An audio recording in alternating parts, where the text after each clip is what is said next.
नमस्कार, आप देख रहे हैं खबर मीडिया। दोस्तों, आज के इस वीडियो में मैं आप सभी के लिए लेकर आया हूं आज दिन भर की तमाम बड़ी और मुख्य खबर, जिसमें मैं आपको बताऊंगा कि कैसे सुशांत सिंह राजपूत केस में सीबीआई को भी लोग कहने लग गए हैं बुरा भला। इसके साथ साथ अगर आपके पास भी एलपीजी गैस सिलेंडर है तो आप सभी को मिल रही हैं खास सुविधाएं। साथ ही साथ मैं आपको बताऊंगा कि अब कोरोना वायरस की वैक्सीन लगना हो चुका है बंद। इसके साथ साथ मैं आपको बताऊंगा कि कैसे आप सभी को आने वाले दिनों में पैसे आपके खाते में आने वाले हैं। तो ऐसी ही तमाम बड़ी खबरें हैं जिसके बारे में आपको बताऊंगा, इसलिए आप सभी हमारी इस वीडियो को अंत तक देखिएगा। साथ ही आपसे बस एक छोटी सी रिक्वेस्ट है कि वीडियो को लाइक करके शेयर करना और चैनल को सब्सक्राइब करना। तो चलिए बात करते हैं सीधे पहली बड़ी खबर से। एलपीजी गैस इस्तेमाल करने वालों के लिए खुशखबरी, आईओसीएल ने शुरू की हैं खास सुविधाएं। जी हां, आपको बता दें कि अभी हाल ही में इंडियन ऑयल ने ट्वीट करके इस बारे में जानकारी दी है। कंपनी ने अपनी ट्वीट में लिखा है कि इस साल हमने 4 नई सर्विस शुरू की है। ग्राहकों की सुविधाओं को ध्यान में रखते हुए इन सर्विस को शुरू किया गया है, जिसमें दोस्तों इंडियन एक्स्ट्रा चार्ज की सुविधा आप सभी को मिलेगी। साथ ही साथ मिस कॉल के जरिए आप अब गैस बुकिंग कर सकते हैं। इसके साथ साथ आप सभी को कॉम्बो गैस सिलेंडर पर 5 किलोग्राम वाला छोटा गैस सिलेंडर की छूट मिलेगी। साथ ही साथ आप सभी को इसी तरह की अतिरिक्त सर्विस भी मिलेगी। चलिए बात करेंगे एक और बड़ी खबर की। तो अच्छे वेंटिलेशन से संक्रमण का खतरा हो जाता है कम। महामारी से बचाव के लिए भारत सरकार ने जारी की है एडवाइजरी। जी हां, कोरोना वायरस महामारी को देखते हुए दुनिया भर में फैले संक्रमण को देखकर दोस्तों नई एडवाइजरी जारी की गई है, जिसमें बेहतर वेंटिलेशन को सबसे अहम बताया गया है। इसके अनुसार खराब वेंटिलेशन वाले घरों व ऑफिस आदि में वायरस वाली संक्रमित हवा रहती है। अच्छे वेंटिलेशन से संक्रमण का जोखिम कम हो जाता है। यह एडवाइजरी संक्रमण को रोकने के लिए भारत सरकार के लिए मुख्य साइंटिफिक एडवाइजरी की ओर से जारी की गई है। तो दोस्तों, वेंटिलेशन की जो वैल्यू है वो बहुत ज्यादा अहम है कोरोना वायरस को रोकने में।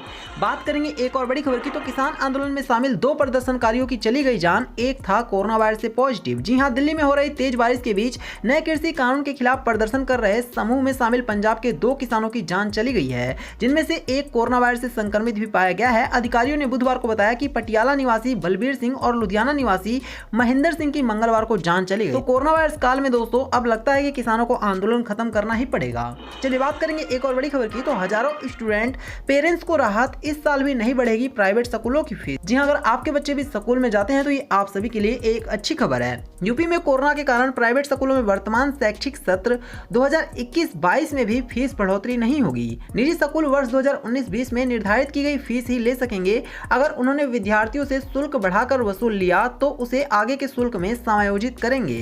तो दोस्तों, ऐसे में साफ है कि अब प्राइवेट स्कूलों वालों की नहीं चलेगी और साल 2020-21 में भी ये फीस नहीं बढ़ा पाएंगे। चलिए बात करेंगे एक और बड़ी खबर की। तो यूपी में आम आदमी पार्टी की पहल, जरूरतमंदों को दाह संस्कार के लिए देगी मुफ्त में लकड़ी। जी हां, उत्तर प्रदेश में कोविड-19 महामारी के दौरान बड़ी संख्या में लोगों के शव कथित रूप से लकड़ी के अभाव में नदियों के किनारे दफनाए या फिर बहाए जाने की खबर के बीच आम आदमी पार्टी ने जरूरतमंदों को दाह संस्कार के लिए मुफ्त में लकड़ी देने की पहल की है। आपके राष्ट्रीय प्रवक्ता और राज्यसभा सांसद संजय सिंह ने बृहस्पतिवार को बताया कि उत्तर प्रदेश में अब कोई शव पेट्रोल या टायर से ना जलाए। इस वजह से दोस्तों आम आदमी पार्टी ने खास सुविधा शुरू की है और वो ऐसे लोगों को लकड़ी दे रही है जो कि शव नहीं जला पा रहे थे। चलिए बात करेंगे एक और बड़ी खबर की। तो 18 वर्ष से अधिक आयु वर्ग के लोगों को कोविशील्ड लगा रहे टीकाकरण केंद्र शुक्रवार से हो सकते हैं बंद। जी हां, आम आदमी पार्टी की नेता एवं विधायक आतिशी मारलेना ने गुरुवार को बताया कि दिल्ली में 18 से 44 वर्ष आयु वर्ग के करीब आधे टीकाकरण केंद्र शुक्रवार से बंद हो सकते हैं, क्योंकि शहर के पास कोविशील्ड टीके की खुराक का आधे दिन से भी कम समय का भंडार बचा है। आतिशी ने बताया है कि शहर के लोगों को कोवैक्सीन लगा रहे टीकाकरण केंद्र करीब 1 सप्ताह से बंद है। तो साफ है दोस्तों कि दिल्ली में अब कोरोना वायरस की कमी देखी जा रही है, जिसके बाद दोस्तों कहा जा रहा है कि कोरोना वायरस का टीकाकरण जो है वो भी बंद रहेगा। चलिए बात करेंगे अब हम सीधे एक और बड़ी खबर की। तो सुशांत सिंह राजपूत केस में सबसे बड़ी खबर है। जी हाँ, आपको बता दें कि सुशांत सिंह राजपूत केस में अभी हाल ही में दोस्तों सुब्रमण्यम स्वामी ने आवाज उठाई है और उनका कहना है कि जिस तरह से हमने देखा है कि सुभाष चंद्र बोस और ऐसे ही तमाम बड़े लोगों को दफना दिया गया और उनके केस को भी इसी तरह से दफन कर दिया गया और आज उनके बारे में कोई भी नहीं पूछता है, तो ऐसा ही सुशांत सिंह राजपूत केस में भी कहीं ना कहीं हो सकता है और हम सभी को मिलकर एक बार फिर से आवाज उठानी होगी। चलिए बात करेंगे एक और बड़ी खबर की। तो कोरोना काल में टैक्स पेयर्स को राहत, इनकम टैक्स रिटर्न जमा करने की अंतिम तारीख 2 महीने आगे बढ़ गई है। दोस्तों, कोरोना काल में लोगों को कई दिक्कतों का सामना करना पड़ रहा है। कई राज्यों में अभी भी लॉकडाउन चल रहा है। ऐसे में आयकर विभाग के लिए नीतियां बनाने वाले वाले केंद्रीय प्रत्यक्ष कर बोर्ड ने करदाताओं को कई राहत दी है। इन्हीं में से एक है आयकर रिटर्न दाखिल करने की आखिरी तारीख को आगे बढ़ाना। दोस्तों अब आयकर रिटर्न की आखिरी तारीख को 30 सितंबर कर दिया गया है, तो आप सभी को अतिरिक्त समय मिल गया है। चलिए बात करेंगे एक और बड़ी खबर की। तो राहुल द्रविड़ को इंग्लैंड ऑस्ट्रेलिया दौरे पर भी बनाए स्पेशल कोच, अर्श पर पहुंच जाएगी टीम इंडिया। जी दोस्तों आप सभी को पता होगा कि इस टाइम पर टीम इंडिया को एक नया कोच मिल चुका है, जो कि है राहुल द्रविड़। लेकिन दोस्तों आपको बता दें, खबर आ रही है कि लोग ये भी कह रहे हैं कि अब राहुल द्रविड़ को न सिर्फ अभी श्रीलंका दौरे के लिए बल्कि इंग्लैंड और ऑस्ट्रेलिया दौरे के लिए भी कोच बना देना चाहिए, जिससे कि टीम इंडिया को बहुत मजबूती मिलेगी और टीम इंडिया अच्छा परफॉर्मेंस भी कर पाएगी।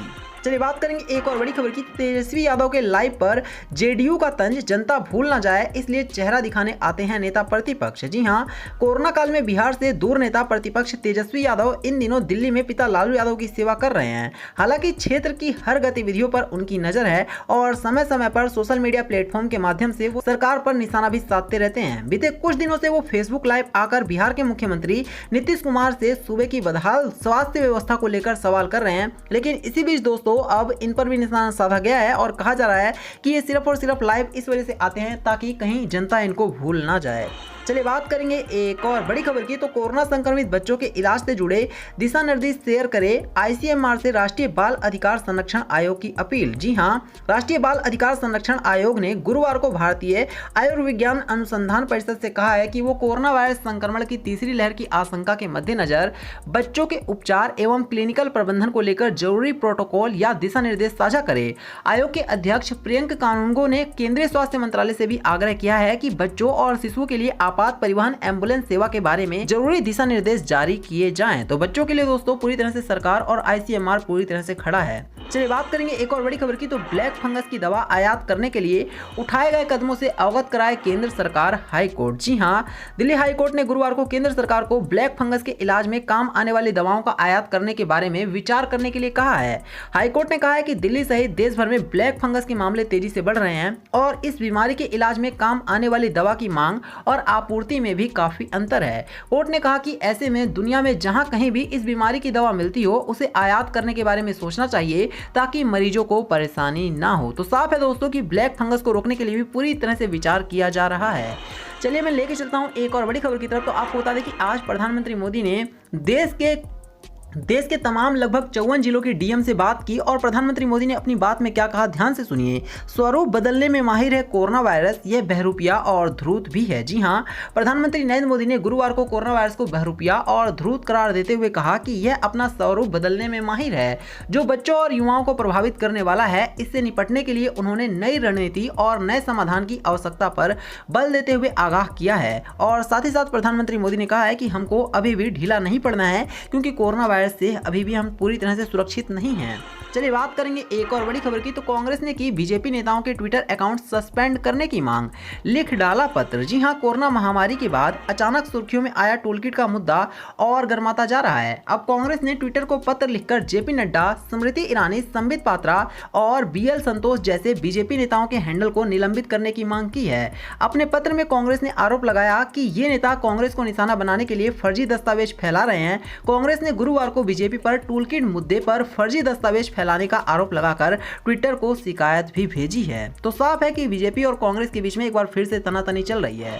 तो ये थी आज दिन भर की तमाम बड़ी और मुख्य खबर। वीडियो को लाइक करना, इसे शेयर करना और चैनल को सब्सक्राइब करना। धन्यवाद।